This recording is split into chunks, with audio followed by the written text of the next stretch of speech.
Hey, fourth graders, Mrs. Chance and I are both here to give you an example of what this week's real life scenario might look like.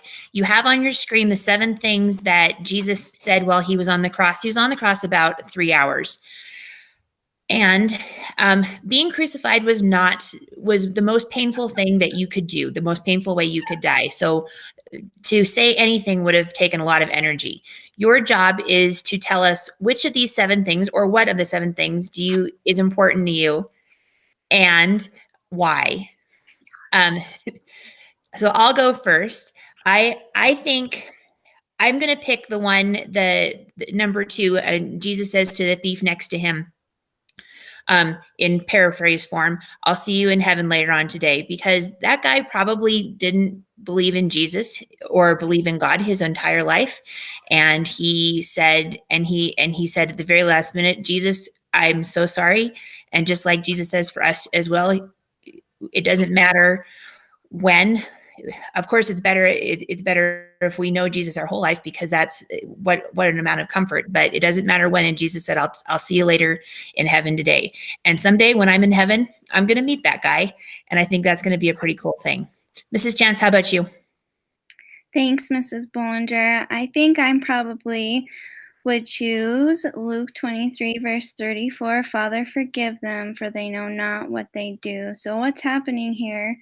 While Jesus has been on the cross, he's already endured so much in his journey to the cross, and people are not being kind to him. Not only did they nail him to the cross, but the townspeople are calling him names, they're shouting insults at him.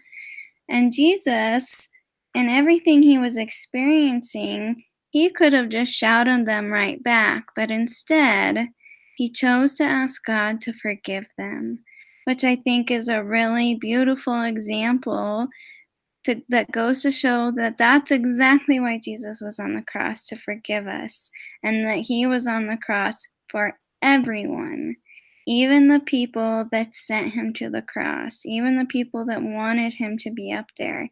He died for them too, because he loves them. He loves all of us.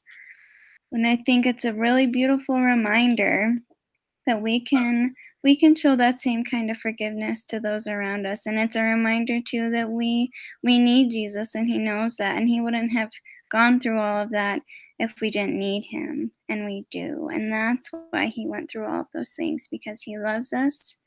He wants us to be forgiven, and he wants to remind us that we are his. That's a great way to end it. Guys, this week is a big deal, because it's the reason that we have hope, that death's not the end. Death doesn't get the last word. Jesus holds our tomorrow and the day after that, and forever and ever and ever. So blessings on your Easter. We can't wait to hear what you have to say. He holds tomorrow. And thank goodness he does.